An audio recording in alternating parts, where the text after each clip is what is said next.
just a hack. He's just an absolute hack. And he gets his ass kicked by his teammates every week. It's just, it's terrible. It's just terrible. Welcome back to Hack City. I'm Joe DeLeone, joined by Sean Anderson, two former college football players from the University of Rhode Island. And today we're doing our next summer watch list episode for players that we're excited to see. The position group that we've got today is linebackers. We have talented players from the P5, G5, and FCS that we're going to be sharing. Sean, how are we doing today?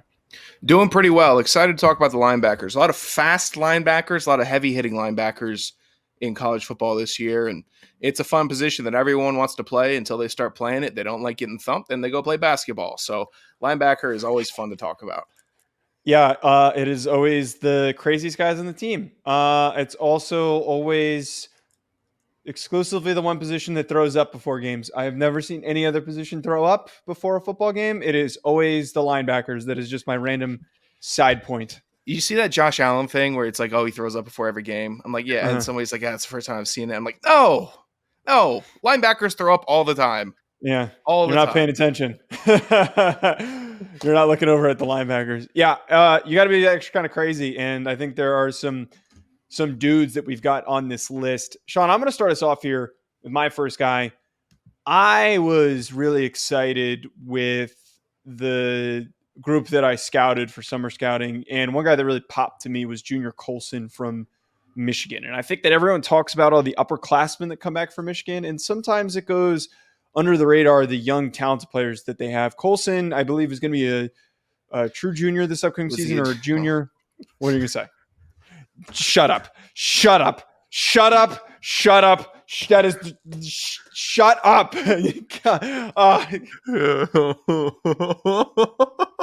What is he, a junior or something? The worst pun. What is he?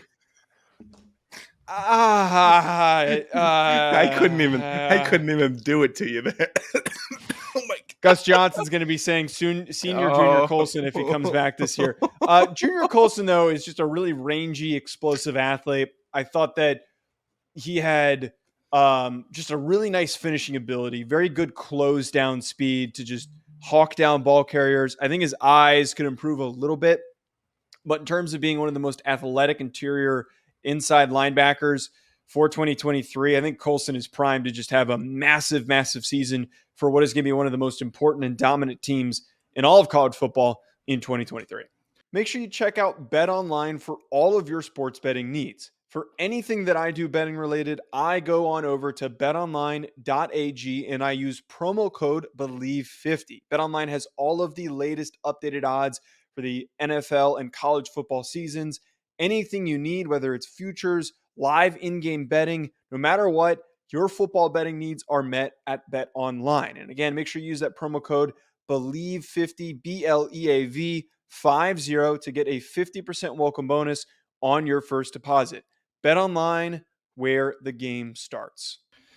Yeah, Michigan had a lot of good upperclassmen leadership last year on the defensive side, and having somebody that can play in that last year and then decide, okay, I'll take the ballot, or baton, ballot, take the baton and be that dude is big for them. And they do have a lot of returning older guys, which is always good and necessary. And that's why, what were they, number 2 in the coaches top 25 that came out? Yep.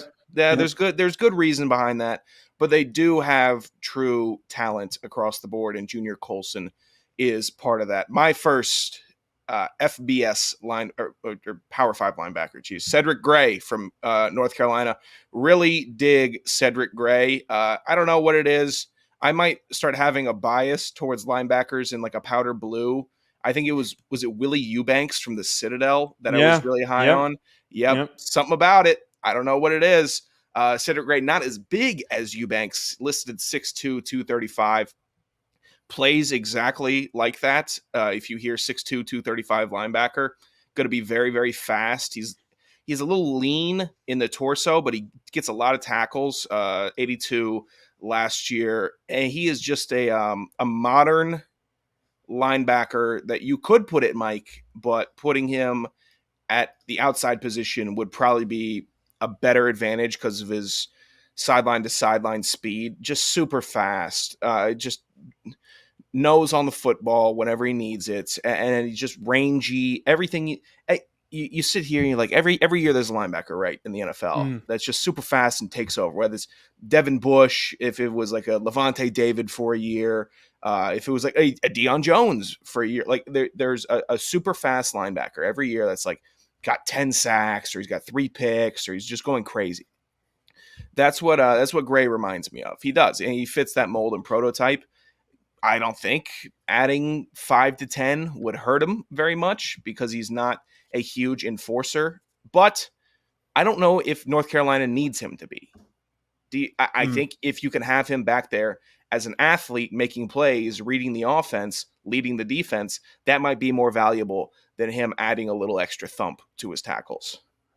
Yeah, Gray is quietly one of the better linebackers in the ACC, and North Carolina actually has some nice defensive pieces that just go untalked about because all we focus on is Drake May. So I like that Cedric Gray pick. It's a unique one to throw in there, and a lot of draft pundits are fans of him as well. Another guy that I actually didn't give a grade for Cedric Gray when I did my evaluations. I didn't really get to a full film eval on him, but I did get to a full film eval on Jamon Dumas Johnson, who is just a very thickly built, your prototype NFL typical middle linebacker that's just big, he's strong, he's mean, he's You just downhill. took him from me again. You took He's like just 3 dudes from me this show. I got Good. one FCS linebacker. That's what I Good. got. Good luck, everybody. Joe's just stealing my guys. Hey, man, look, if you saw my tweets, I have been tweeting out about Jamon Dumas Johnson. As we also know, though, Georgia has a history of developing and producing some really good interior linebackers that are racking up tackles. And most importantly, like I look at what Nakobe Dean and Quay Walker did 2 years ago. I see that Jamon Dumas Johnson's that next guy. He is built similar to them. He plays similar to them. And he's got a wall of dudes ahead of him that are going to be really dominant on the D line. So I think Dumas Johnson's going to be in that conversation as one of the best linebackers in college football in 2023 because he's a Georgia Bulldog. He's well coached. He's a dude. He's a dog. Yeah, I really liked him. He's very good going downhill, taking on blocks. He doesn't just take them. You know, he's at least trying to fight over top or trying to run through the block. Like, I like that. I like that if he's fitting a hole, he's actually fitting the hole and not trying to get up there and side tackle through the hole, which has become a trend. But Dumas Johnson, thanks for taking him. I guess I'll have to settle for Harold Perkins Jr. from LSU. I guess I got to settle for the guy that lit college football on fire last year. 7.5 sacks, 3 forced fumbles, a pick, 39 tackles. You know what happened. He had like 4 sacks in the game. It was fantastic. Or it was 3 sacks versus Arkansas. He won that Arkansas game. Arkansas was playing him really tough. It was 13-10 finish in November. And he just went out there and took over the game. And that's when LSU was kind of like, hey, we got to battle. We got to really fight to the end of the year. And they needed a guy to come and step up. And he did. And we saw that a couple times. There was a USC linebacker last year that had like 4 sacks and a pick. And there was the Ohio State defensive end that had a fantastic game that is blanking me, and Joe knows his name, but he's not going to help me out. Doesn't matter. Harold Perkins Tommy Eichenberg? No. It doesn't matter. But Harold Perkins Jr., he is just going to get the edge. You got to have a tight end or a running back on him. You got to have a tight end. You got to have some contact on him if he's up on the line of scrimmage. If not, he's going to mess up your entire play. He's going to. He's too athletic to not mess up the play. Run away from him. Run your offense away from Harold Perkins. Don't let him take over the game, which he will. And Arkansas, I guess, got a little too greedy and a little tired of that, and that's why they lost. Yeah, and his role is only going to increase as time goes on. The guy was a true freshman last year, and he was fantastic. And he's technically an edge rusher, I guess, but he's listed as a linebacker. He's built like an outside linebacker. He's not big. He's not a big dude. He's not 6'5" and hulking. He's 6'1" and change. Like, he's not massive. So I'm always a big fan of Harold Perkins, and he could be even up for the Bednarik Award at the end of the year as the best defensive player in college football. Moving on to the G5, a player that I discovered very recently, Jordan McGee from Temple. Now, he's interesting because He's the most athletic G5 linebacker that's out there. He might even be the most athletic linebacker in all of college football. Like, he is a 4.4 speed guy. He moves, he flies. Now, does he have any idea what he's doing or what he's looking at? Absolutely not. He has some of the worst vision. God. Some of the worst vision. Not to be too harsh. Some of the worst vision That's that I've a little seen. harsh. And Does he know what he's doing group. out there? Okay, sorry. Okay. Let me No, reel you know it what? a I little just bit saw a and sound play. polite. I did just see him. I'm looking at a couple plays right now. He's just running past rushing lanes, man, and he is so aggressive, and he goes a million miles an hour. And I love guys that make mistakes at a million miles an hour, because I'd rather have a guy that makes a mistake at 100 miles an hour than one that tries to make a play slow and makes a mistake or misses in somewhere on those lines. You can coach up the guys that go full speed. Every coach will say that if you ask them. But he's got that speed, man, and when he makes plays, it's electric. It's explosive. He's blowing dudes up. He's hawking guys down from the back end. He's a great will linebacker, I think, at the next level. But, man, he needs to work on his instincts. He really needs to work on his instincts. I got to thank Shane Coughlin for tweeting this little – he tweeted a little video package of McGee. I see exactly what you're talking about. Exactly what you're talking about. And he over pursues, he under pursues. It's just, but boy, frustrating. He's got a vicious swim move, swim, bam, sack. That's great. Yeah. And then just he doesn't care if there's an offensive lineman running at him. He just feels the offensive lineman, and it still has his eyes on the running back. Gets a tackle. So. Geez, yeah, he is a very good athlete there. I thought you were being a little harsh, but there was one play there. He's like, okay, the play's going left. I'm kind of going left. And okay, go left now. And then he finally does get it because he's such a good athlete. My first G5 linebacker, Easton Gibbs from Wyoming, was the Mountain West Defensive Player of the Year last year, if I recall. He is. What do you think a Wyoming linebacker is? What do you picture?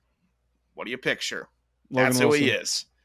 Just thick, huge neck, like just like a dog out of a cage, just running after the ball, just ferocious. Whatever adjective you can use for trying to inflict pain on anybody in the opposite color jersey. But also technically sound. Not an uber athlete, but God, you did not want to run into him on a 3rd and 1 trying to convert it, or else you got to punt, because he's going to be in the A gap destroying your guard's face. That's what he's going to be doing. And if he gets past the guard, you know what he's going to be doing? He's going to be destroying your running back's face. Easton Gibbs is good, and he's actually surprisingly good in pass coverage. In the intermediate to short routes, I mean, a running back's going to shake him. But if he's feeling it in the zone, he can track pretty well with it. So I think Easton Gibbs is a pretty fun linebacker to watch. Yeah, Gibbs is a good pick. I went with the guy who, did you folks know who led the NCAA in tackles last year? It was Jason Henderson from Old Dominion. 186 tackles. 186 tackles. Can I say that a third time? 186 tackles. I don't even need to explain the guy. I was ready to explain him. You took him from me also. It's all good. Good. Eat it. Still, just in the productivity to have as a linebacker. What are you, an 80s bully? Eat it, dweeb.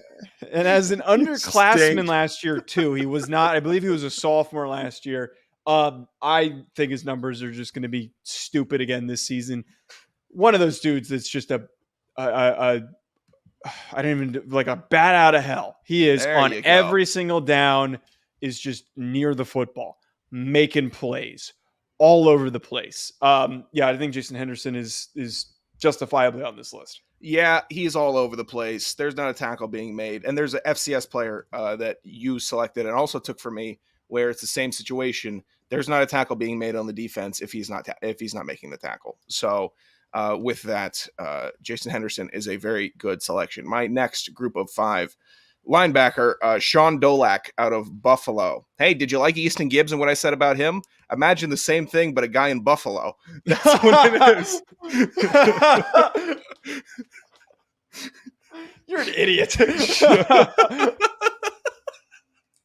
No, Sean. Oh my Sean God. Dolack looks like he just military presses like 250 pounds. Just a beast. Pretty stiff. Not going to say he's got great bend or flexibility, but the anchor of the defense, sitting right in the middle, knows exactly what he needs to be doing.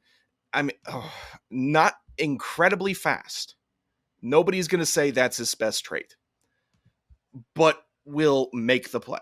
We'll make the play. We'll be near the play. We'll always, if it's in between the hashes, he's probably 100% certainty making the play. Outside the hashes, he's pushing the ball carrier out towards the end or into a tackle. Always involved. Very fun. Just a good, thick, stiff linebacker in the middle that you want no problems with. Obviously better in the run. Obviously. But he's good. He's good for Buffalo. I think he's the best player on that defense. He's just very solid. Sean's prototype that he goes for is thick. I don't know. Because, you know what? I think I have called just about everybody but Perkins thick so far. Moving on to the FCS. Which one of my guys do you want? I have another one pulled up. Which one do you want? I was gonna. The Dobbs one is one that I had. Okay. All right. You'll take Dobbs. I'm gonna start us off with Rodney Dansby from Houston Christian. Had to find a way to get a Houston Christian guy in there. I held off because there's been so much Houston Christian talk on the show. Well, guess what? I'm bringing back more Houston Christian talk. 6 foot 225, a little bit on the smaller side, but he was one of the most productive linebackers in college football at the FCS level last year. He finished with 125 tackles. Guess what? The year before, he had 131 tackles. Yeah. This is a player who also was on the Stats FCS freshman All-American list, the Stats FCS, or not the Stats, the Hero Sports FCS sophomore All-American list. I believe he's a true junior. So, like, we have all of this production from a guy who's on the younger side. I think that Dansby is just fantastic and without a doubt the best player on his team. Did Sean pick them for his ballot because he likes Rodney Dansby? Maybe that was why. But I had to bring him up. He was worth acknowledging. I enjoy the play style of Rodney Dansby. Now, I'm going to point out one of the biggest recruiting mistakes of all time right now. And I'm calling out Iowa, the Iowa Hawkeyes, because a couple years ago, there's a kid coming out of high school from, I believe it's Solon, Iowa. You didn't recruit him, so he went to South Dakota State. I'm referring to Adam Bach, linebacker for the Jackrabbits. What'd he do to you last year when you played him, Iowa? He beasted you. He was all up on you all game. I think he had maybe 2 forced fumbles in that game. Just, hey, Iowa, do you run an Iowa defense? Yeah, we do. We're Iowa. Hey, here's a guy that would fit it perfectly. Oh, cool. That'd be great. Are you going to take him? No, we're not. We're dumb. We're Iowa. Adam Bach is. I mean, they were fine. They had Jack Campbell who went in the first round. But go ahead, continue. I know. But what the hell is that? Adam Bach was dueling. You know how we normally get like quarterback duels on Monday Night Football? Like there was a great Jared Goff. We had a Mike linebacker duel. We had a Mike linebacker duel in week 1. Throwback Mike linebacker duel. Yes. It was Adam Bach versus Jack Campbell all game. And it was fantastic. Adam Bach is so much fun. Just it's not a pit bull and it's not a bulldog. It's just like that thick ass a dog. It's 2 Rottweilers. You know what? 2 Rottweilers is great. Maybe Campbell's a Rottweiler. I'm thinking. No. What's the little stout stub-nosed dog? Is it French a Jack? Maybe a Jack Russell Terrier is what I'm thinking of. Let me pull French this up. Bulldog? No. 2 French Bulldogs would be just disrespectful to call two Mike linebackers that. Jack Russell. What am I thinking of? Hold on. I think it's more comparable to like two mountain goats. You know, like the he's a bull terrier. He's a bull terrier. That's okay. who Adam Bach is. Adam Bach is a bull terrier, and he's just the best. He's fantastic. Ended up with like 76 tackles last year. First team, all the accolades for Adam Bach. Shame on Iowa for not recruiting him. Yeah, I tried to make sure that you put Adam Bach on here. I love him. I think that he is the epitome of a highly productive FCS linebacker. He, without a doubt, deserves to be recognized. And he came back, surprisingly. He came back, and they're going to be anchored effectively in the middle of their defense because he decided to return. My second pick is James Conway from Fordham, who, like 6'1 ish, 225. There is this weird string of Fordham linebackers, man, that just are just so productive, are so dominant.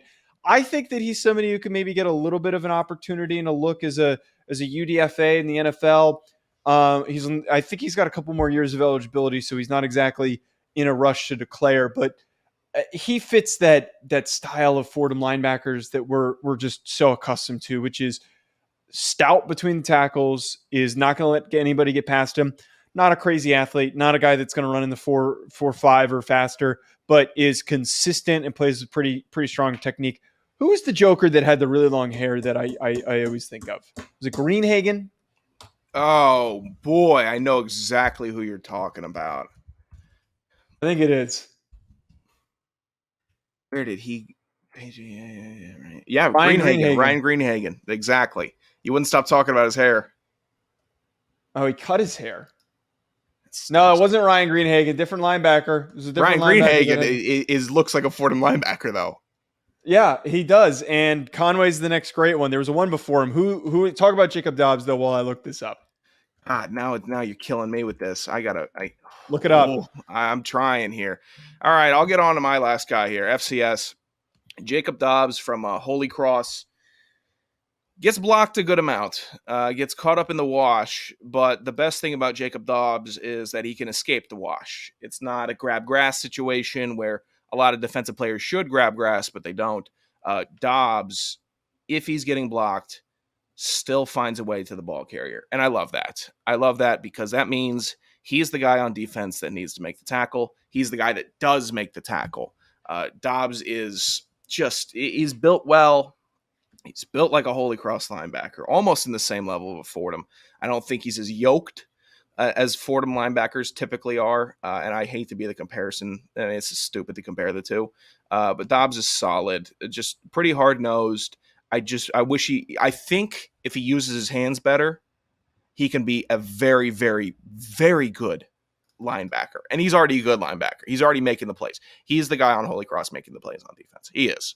Top to bottom, whatever it is, the defense is running through him. If he uses his hands better, then he really has a chance to elevate his game and then make a big difference when I expect Holy Cross to make their playoff push. Joseph, anything on that? This is going to bug the hell out of me. One sec. I'm trying to... I don't know who it was. Is someone... I need a listener to remind us who the Fordham linebacker was. But I originally had Jacob Dobbs on here, and I decided to generously give that to Sean. Another player we're picking a lot of guys that are like those Mikes that play in the middle, just rack up a lot of tackles, and it's easy to be drawn to those types of players because they're highly productive. Big for what I would expect for a Holy Cross linebacker. I'm kind of used to the stout 5'9" type players on defense, but he's got a pretty good build and he's been fantastic throughout his time at Holy Cross. Big reason why they've been successful on the defensive side of the football. That's going to be it from us at Joe DeLeone at Sanderson Radio. Hit that subscribe button and we will be back with more. Sean will be back from vacation soon, so we'll be in full swing very soon.